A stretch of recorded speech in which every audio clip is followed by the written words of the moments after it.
السلام علیکم دوستو، میں ہوں ریحان نصیر اور آپ دیکھ رہے ہیں ہمارا یوٹیوب چینل حقیقت جانو۔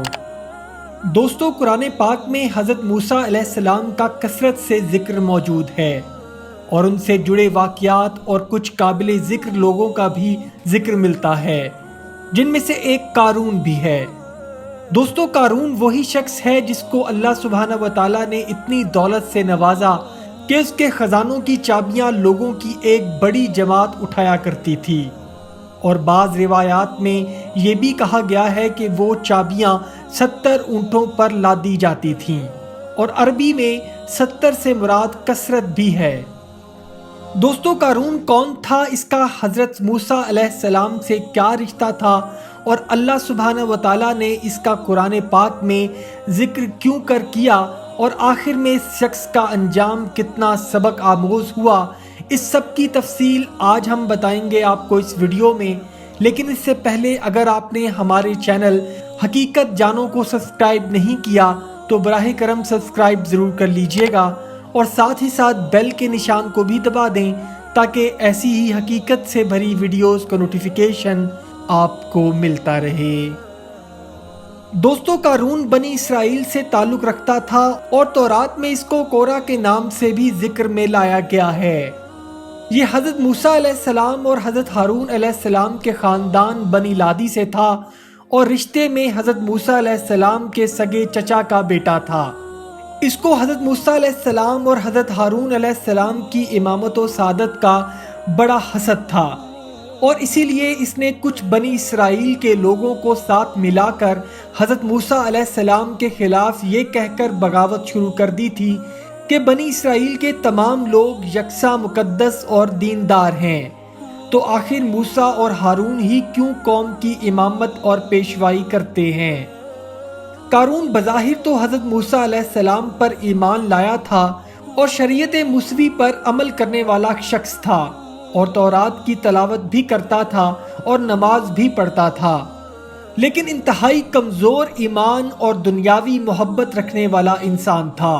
قارون ایک ماہر تاجر اور ایک چالاک کاروباری انسان تھا، اور وہ فصل سے پہلے اس کی ادائیگی کر کے مال خرید لیتا اور پھر اس کو بازار میں مہنگے داموں فروخت کرتا تھا، اور مجبور لوگوں کو سود کمانے کا ذریعہ بھی بناتا تھا، اور اپنی چالوں سے وہ مصر کا انتہائی کامیاب اور امیر ترین تاجر بن گیا تھا۔ تورات کا حوالہ دیا جائے تو اس میں یہ الفاظ ملتے ہیں، اور کورہ بن ازہار بن کناہت بن لادی نے بنی روبان میں سے الیاب کے بیٹوں داتن، ابیرام اور یلد کے بیٹے کو ساتھ لیا، اور بنی اسرائیل میں 250 اور اشخاص جو جماعت کے سردار اور مشہور لوگ تھے، حضرت موسیٰ علیہ السلام کے مقابلے میں کھڑا کر دیا، اور کہنے لگے کہ تمہارے بہت تابع ہو گئے، کیونکہ جماعت کا ہر ایک آدمی مقدس ہے اور خداوند کے بیچ رہتا ہے، اور تم اپنے آپ کو خداوند کی جماعت سے افضل کیوں کر ٹھہراتے ہو۔ دوستو، تورات کی ان آیات سے قارون کے دینی طور پر باغی اور نبوت کا انکاری ہونے کے واضح ثبوت ملتے ہیں۔ دوسری طرف قرآن پاک میں اللہ سبحانہ و تعالیٰ نے سورہ القصص میں قارون کا ذکر فرمایا ہے۔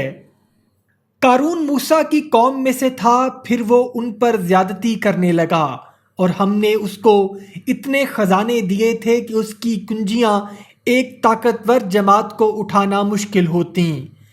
جب اس سے اس کی قوم نے کہا کہ اتراؤ مت، کہ اللہ اترانے والوں کو پسند نہیں کرتا، اور جو مال تم کو اللہ نے عطا فرمایا ہے اس سے آخرت کی بھلائی طلب کرو، اور دنیا سے اپنا حصہ نہ بھلاؤ، اور جیسے اللہ نے تجھ سے بھلائی کی ہے ویسے تم بھی لوگوں سے بھلائی کرو، اور ملک میں طالب فساد نہ ہو، کیونکہ اللہ فساد کرنے والوں کو دوست نہیں رکھتا۔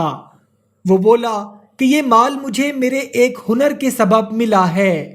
تو ایک روز قارون بڑی آرائش اور ٹھاٹھ سے اپنی قوم کے سامنے نکلا، جو لوگ دنیا کی زندگی کے طالب تھے، کہنے لگے کہ جیسا مال و متاع قارون کو ملا ہے کاش ایسا ہمیں بھی مل جائے، وہ تو بڑے نصیب والا ہے۔ اور جن لوگوں کو علم دیا گیا تھا کہنے لگے کہ افسوس تم پر، مومنوں اور نیکوکاروں کے لیے جو ثواب اللہ کے ہاں تیار ہے وہ کہیں بہتر ہے، اور وہ صرف صبر کرنے والوں کو ہی ملے گا۔ پس ہم نے قارون کو اور اس کے محل کو زمین میں دھنسا دیا تو اللہ کے سوا کوئی جماعت اس کی مددگار نہ ہو سکی۔ دوستو، اگر سورہ القصص کی ان آیات کا تحقیقی مطالعہ کیا جائے تو اللہ سبحانہ و تعالیٰ نے ان آیات کے ذریعے امت مسلمہ کو دنیاوی مال کی حقیقت کا اندازہ دلایا ہے کہ دنیا کا مال اور دنیا کی عزت و شہرت اس دنیا کا حصہ ہے، نہ کہ آخرت کا۔ قارون سود کھاتا تھا اور جتنا ہو سکتا تھا لوگوں پر ظلم و ستم کرتا تھا، اور اس کام سے ایک کثیر دولت کا مالک بن چکا تھا اور دولت کو بہت زیادہ عزیز رکھتا تھا۔ قارون خدا پرست ہونے کی بجائے دولت پرست تھا اور اپنے رہنے کے لیے ایک انتہائی خوبصورت محل بنایا اور اس کو سونے اور جواہرات سے مزین کیا۔ قارون کے پاس سینکڑوں غلام اور کنیزیں موجود تھیں جن کے ساتھ وہ برا سلوک کرتا اور ظلم ڈھاتا تھا اور ان کو اپنے پاؤں کا بوسہ دینے کے لیے مجبور کرتا تھا۔ بعض عقل مند مومن لوگ اس کو نصیحت کرتے کہ اے قارون، یہ دولت اور محل کس لیے اکٹھے کر رہے ہو؟ کیوں لوگوں پر اتنا ظلم کرتے ہو؟ خدا کو کیا جواب دو گے؟ لوگوں کا حق کیوں پامال کرتے ہو؟ غریبوں کی مدد کیوں نہیں کرتے ہو تاکہ وہ تمہاری آخرت میں نجات کا سبب بن جائیں؟ نیکی کی طرف ہاتھ کیوں نہیں بڑھاتے ہو؟ قارون ان کو جواب دیتا کہ کسی کو یہ حق حاصل نہیں کہ وہ مجھ سے میری دولت کا سوال کر سکے۔ یہ دولت میں نے اپنی محنت اور ذہانت سے اکٹھی کی ہے، اور اگر کوئی دولت چاہتا ہے تو وہ بھی محنت کرے اور دولت کما لے۔ مومن اس کو سمجھاتے کہ اتنی بڑی دولت حلال طریقے سے اکٹھی نہیں ہوتی۔ تم نے سود کھا کر سینکڑوں لوگوں کا حق کھایا ہے، لوگوں پر ظلم ڈھا کر ہی تم نے یہ دولت اکٹھی کی ہے۔ اچھا ہے کہ تو اس دولت کو غریبوں میں بھی بانٹ دے تاکہ تیری آخرت سنور جائے۔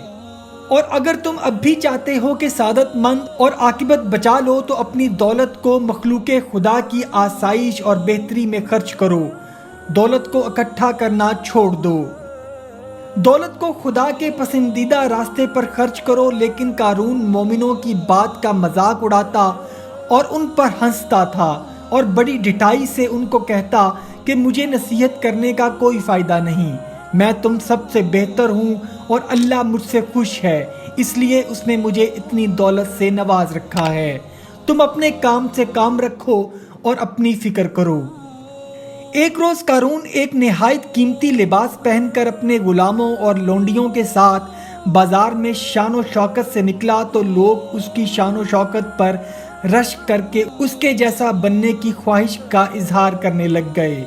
تو مومنوں نے ان کی باتیں سن کر ان کو واعظ کیا کہ اس دولت کا کوئی فائدہ نہیں جو غلط کام اور لوگوں کا حق سلب کر کے کمائی گئی ہو۔ ایسی دولت کبھی بھی شان و شوکت کی ضمانت نہیں ہو سکتی۔ ایک روز اللہ سبحانہ و تعالیٰ کی طرف سے حضرت موسیٰ علیہ السلام کو حکم آیا کہ اپنے دولت مند لوگوں سے کہو کہ اپنے مال میں سے زکوٰۃ دیں۔ حضرت موسیٰ علیہ السلام نے وہ پیغام اپنی قوم کے دولت مندوں کو سنایا جس میں قارون بھی شامل تھا۔ قارون اس حکم کو سن کر ہنس پڑا اور کہنے لگا کہ یہ کیسا حکم ہے؟ جو دولت میں نے اپنی محنت سے کمائی ہے وہ کیوں کر میں کسی کو مفت میں دے دوں؟ اگر کسی کو دولت چاہیے تو وہ خود محنت کرے اور دولت کما لے، لیکن وہ مجھ سے کسی قسم کی کوئی توقع نہ رکھے کہ میں اپنی محنت سے کمائی دولت اس کے حوالے کر دوں گا۔ ایسا ہرگز نہیں ہوگا۔ حضرت موسیٰ علیہ السلام نے اس کو کہا کہ اگر تو کسی جنگل و بیابان میں اکیلا رہتا تو یہ دولت ہرگز نہ کما سکتا۔ تیری اس دولت میں لوگوں کا حصہ ہے اور وہ حق تجھے ان کو دینا ہوگا۔ حضرت موسیٰ علیہ السلام کے بڑا سمجھانے کے باوجود بھی قارون نہ مانا، بلکہ الٹا آپ کے خلاف ہو گیا اور آپ کے خلاف بغاوت کرنے سے بھی نہ ٹلا، جس کا ذکر میں ویڈیو میں پہلے کر چکا ہوں۔ حضرت موسیٰ علیہ السلام قارون کی سخت دلی سے بہت ناراض ہوئے اور اللہ سبحانہ و تعالیٰ سے درخواست کی کہ اس حریص اور ظالم انسان کو اس کے اعمال کی سزا دے۔ اللہ سبحانہ و تعالیٰ کے حکم سے زمین لرزی اور ایک شدید زلزلہ آیا اور چند لمحوں میں قارون اپنے خوبصورت محل اور خزانے سمیت زمین کے اندر دھنس گیا۔ قارون خالی ہاتھ اس دنیا سے گیا اور اس کے خزانے بھی اس کو نہ بچا سکے، اور جو لوگ قارون کی دولت اور شان و شوکت کو سراہتے تھے ان کے لیے ایک عبرت کا سبق ملا اور ان پر دنیا کے مال و دولت کی حقیقت کھل کر سامنے آ گئی کہ ڈھیروں خزانے بھی آخرت میں کوئی حیثیت نہیں رکھتے۔ اللہ تعالی ہمیں نیک عمل کرنے کی توفیق عطا فرمائے اور دنیا کی دولت اور لالچ سے محفوظ رکھے، آمین ثم آمین۔ امید کرتا ہوں دوستو آج کی ویڈیو آپ کو پسند آئی ہوگی۔ اگر ویڈیو پسند آئی ہے تو ویڈیو کو لائک، شیئر اور کمنٹ سیکشن میں اپنی رائے کا اظہار ضرور کر دیجیے گا، اور جاتے جاتے چینل کو سبسکرائب کر کے ہماری حوصلہ افزائی بھی کر دیجیے۔ اپنا اور اپنے گھر والوں کا بہت سا خیال رکھیے گا۔ وما علینا الا البلاغ المبین۔